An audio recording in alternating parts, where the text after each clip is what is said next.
Hi, I'm Ron Nutter, and welcome to another edition of Tech Bites with Ron Nutter. In this episode, we're going to talk about something a little different, and that's something called the IODD-2541. Now, this is much more than an external hard drive enclosure, and here's why. You can have your choice of doing an SSD or a regular hard drive. Now, having said that, okay, you're going to say, well, Ron, that's no different than an external enclosure. Yeah, we're going to get to that. You need to think of this as more of an external, not really external, but a Swiss Army knife type of tool. Now, stay tuned for how you're going to be able to use it. This content is available as an Amazon flash briefing or podcast. Please go to techbiteswithronnutter.com for more information. For any items mentioned in this episode, there are affiliate links in the description. If you click on these links, I will get a small commission, but that won't affect the price you pay for the item. If you haven't already subscribed to the channel, please click on subscribe and enable notifications. If this video helps you or provides value, please click on that like button, thumbs up. Now, here's what we're going to go over. We're going to have an unboxing. We're going to go through the setup, and then I'm going to show you an actual deployment of an ISO. And this is what seals the deal. There is two different ways that you can use the 2541. You can use it as a bootable CD, which, let's face it, more and more systems now are not coming with a CD drive installed. So that means you've had to go to a USB drive, which may not be the fastest or the world, or you've got to sit there and burn the ISO to it, and it's additional steps. That's the beauty of this device, is that you can have it so that you've got a whole collection of ISOs in the palm of your hand. You don't have to keep worrying about having a wallet of USB drives. So that's what makes this really attractive. Now, there are times when you may need to boot from a USB drive, or if you've got, like me, I started out in IT, I had a wallet of CDs. Then I had a wallet of flash drives and never had the right one, or if something happened, then maybe some of that got destroyed or corrupted. So we're going to have a very interesting situation, because I'm going to show you in this video how to deploy an ISO with this. Then in another video, we're going to show you how to set up a virtual USB drive so that you can have just what you want available. You don't have to go searching through the drive. You just mount the image and go on. Enough said of that.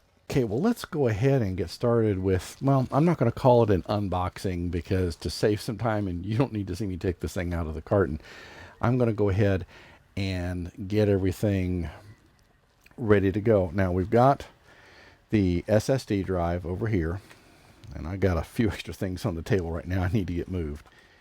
And we'll get the little info booklet they send with you out of the way, and I'm going to leave that in there just to be on the safe side. Now, a review that was done of this has said, oh, nothing comes with it, just a little four-fold piece of paper. Yeah, but I can't speak for the other review that I saw, but yes, there's a piece of paper fold over 4 ways, and other than saying special thanks, but now this is probably the one they were talking about. There is a manual here, but there is a full-blown manual available off the website, and you'll have a link to this in the show notes. Comes with a nice case. We'll lay that off to the side, and the USB cable, and a nice package here. Now, when I first got this, I want to get this case, get the carton out of the way. When that first I got it unboxed, I kind of went, hold it, I'm missing other things. Well, yeah, but. So let's go ahead and just carefully go in here, and I'm gonna, if you don't have fingernails, you'll want to get something with a little bit of a very fine edge to it, and this comes right off, and voila, there's your little screwdriver and the screwdriver. And there's no mounting holes on the side here, so that's fine. We'll lay this lid off here to the side. Now, this is where I'll come out with the SSD, and I make sure not to handle from the contact in. And there's only one way, thanks to this being a keyed connector, and this is a Samsung 500 gig SSD. They're not sponsoring the video, nor is the company that made the enclosure, but just carefully go in here and just slide it in, and then make sure it's pushed all the way firm, and it is. Okay, so we're good there. And with that, we'll take where the name of the company is, and that goes right back up here. And we're only going to have to use, and I'm going to shake it, and I'm not feeling any vibration. Now, there are other drives that you can get, and let me undo this one here and get out of this zipper bag, and we'll just carefully put the screw in here, and that should go in there. Unfortunately, my big fingers are going to kind of pretty much block the view. And again, don't go in with this really tight, because you don't want to strip the screw. And then we will go into the other one and just turn it a few times, and then we should be good to go. All right, that looks fine. And just to keep from losing these other two, I did see a reference on the other enclosure that if you wanted to mount through the side holes on it, that they were going to need to have 4 screws. So we'll move this out of the way, and now we can go through getting the drive powered back up. Now there is a film on here. We need to go and take that off at this point, and it says remove film. I'm always very cautious to not take that out too quick, and they do send some protective cover pieces on it, and over time we can have that ready to go.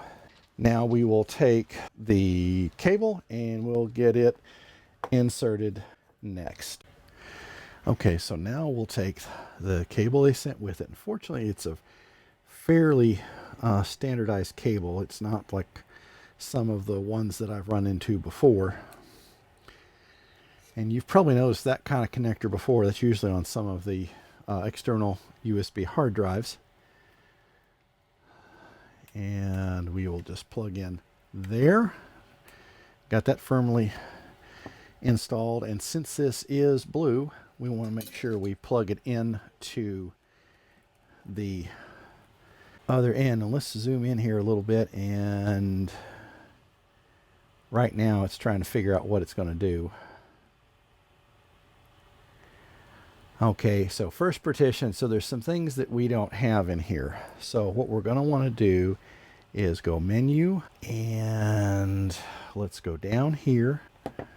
Okay, come on, let's try to get this to where you can see it and I can see it too. Okay, USB control. Okay, information, there we go. And it's not a tactile feedback, so you just kind of have to press it firmly. And obviously that didn't go, so let's go menu and enter. It did exactly what we told it to. So product info, let's go down here, 1, and enter.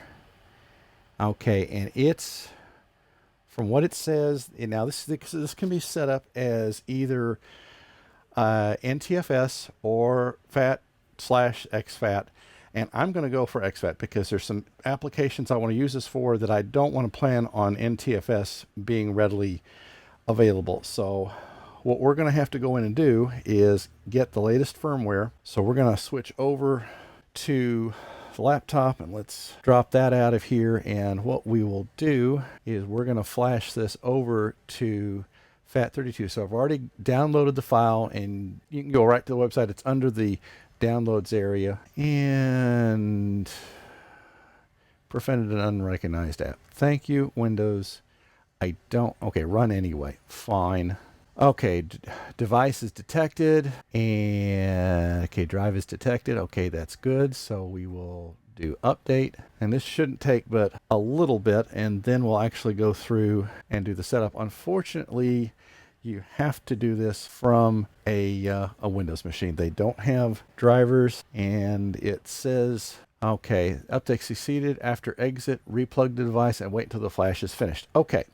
So now what we'll do is we'll shift back over to the overhead camera and we will unplug it and then plug it back in. Flash update. Okay, so it saw that it hit an update. And let's get this down here where you can see the little blue light do its thing. So it may take it just a bit to come up here. Okay, and it's IODD-2541. That's good. So we'll go back to manage the computer, manage, and then disk management. Must be set to MBR. Okay, so we're going to go master boot record, and it is seeing that fine. Okay, so that's showing drive 2, and it's the right size there. You lose a little overhead, so okay. So we will do simple. That's fine. Here we go. We are going to, there we go. We got ahead of the game. Okay, there's exFAT. That's what we want to have. Allocation unit, we'll just leave default. And we will call this IODD-2541. Here, dash 2541. And we will click next. Okay, simple volume, disk 2, exFAT. Okay, finish.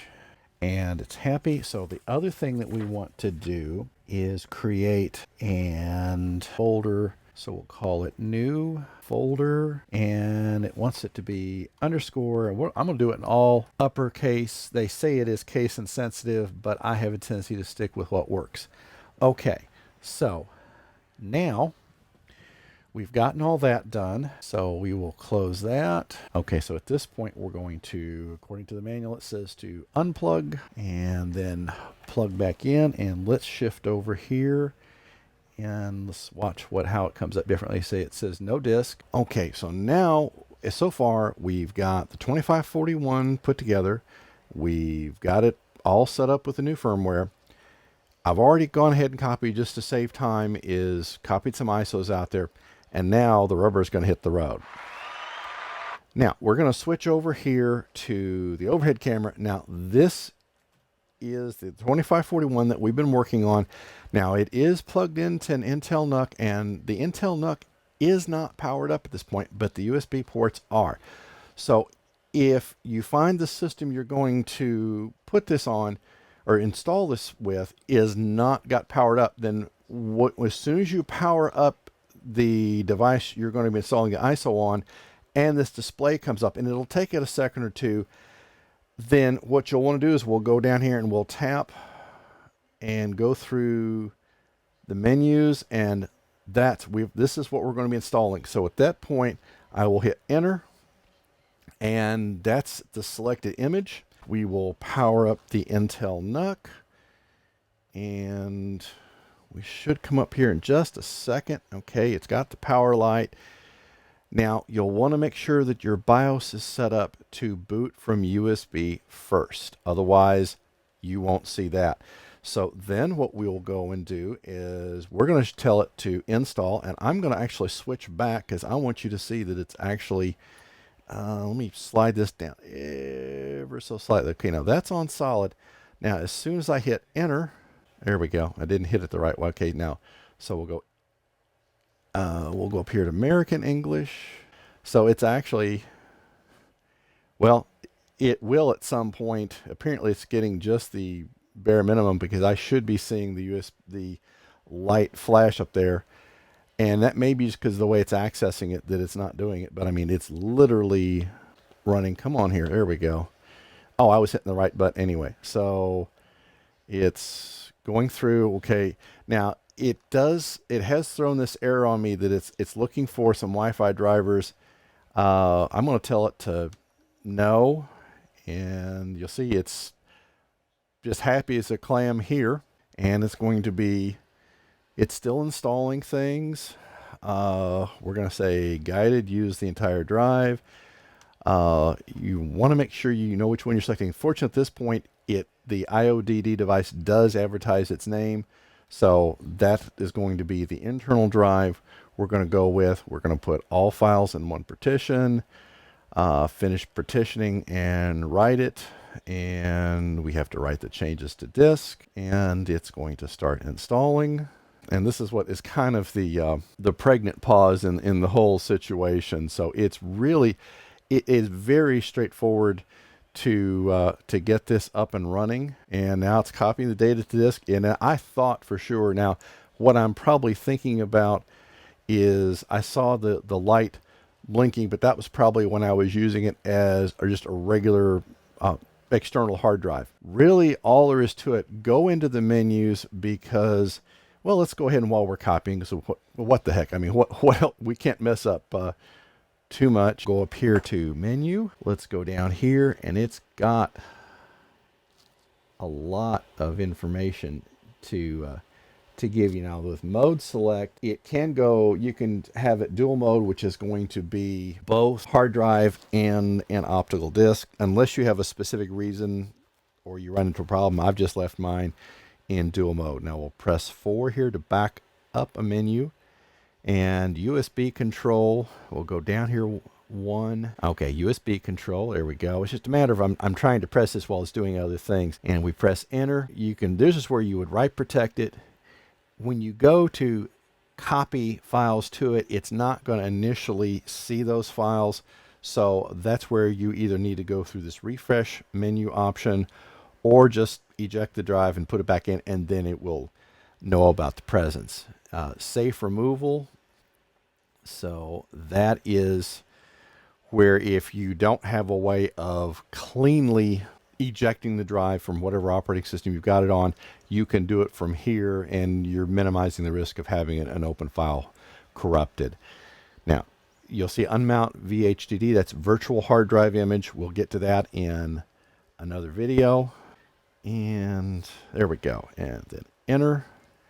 So this going into Smart Info shows you hard drive health is good. Okay, that's fine. Well, it's an SDD, but it doesn't, you know, it's not going to distinguish the difference. If it is a hard drive, apparently there's ways with some devices, not with the SSD, but you can monitor the temperature of the drive. So if you do have a hard drive in here, then that's going to be something that probably wouldn't be a bad thing to do. Now, if we go on down here, it does tell you the type of drive that's installed. And keep pressing again here and now this is the amazing part, that it read the serial number. So there's something in the communication process. It picked up that information, and that's all we've got at that point. So we will go down here to product info. This tells you the version of the firmware, which you've seen already. This confirms super speed, which says you're on a USB 3 interface, which you can tell that by the graphics when we don't have these menus up, and it gives you a voltage readout. Now that's handy, and it tells you current voltage. So if it's acting up, you can at least get this to help you test the USB port to see if you've got an undervoltage situation. Normally on a device like this, where it's more than a keyboard or mouse, I usually will run this through a powered USB hub, so I'm not taxing the power supply inside the computer, because some of them, I had one where I took out the motherboard because I overloaded the ports and didn't realize it. Let's go down here. Okay, that's all we've got on that option. And if we go down here, product info. Okay, that looks like about as far as we can go. Let's go back over here to the install, and you can see here it's just humming right along. So really, we're going to install the grub. Bootloader to master boot record. We are going to make it the WD-2500 to the IODD website. You grab the full manual. You grab all the PDFs you can that are applicable to this, which there's 2. Then there's also the shortcut, or the way it shows you how to do the virtual hard drive images. And then I grabbed the latest EXFAT firmware because I plan on using this on multiple platforms, and I just thought it was going to be easier for it to use the EXFAT, because that way, when I am using it as an external hard drive, then as long as I think it's Windows 7 or later, natively supports the EXFAT format, and I think there are drivers with earlier versions. So that's got us up and running. You see what it takes to get this in place. So really, if you don't already have this in your bag of tricks, even if you only got a couple of computers at home, or you're always tinkering things like I am, trying different operating systems, this is definitely something that you should have. So you should probably go out and at least get one, and or you can talk a friend to it and then have him get it, and then you can look at it. But I've had no second doubts with this once I've had it. Now, if you're watching this on YouTube, you're going to see videos on the screen that are the next steps to the ones you've just watched, or other content that YouTube thinks you might be interested in. If this video helps you or provides value, please click on that like button, thumbs up. If you haven't already subscribed to the channel, please click on that subscribe button now and enable notifications. We'll see you in the next video. Take care.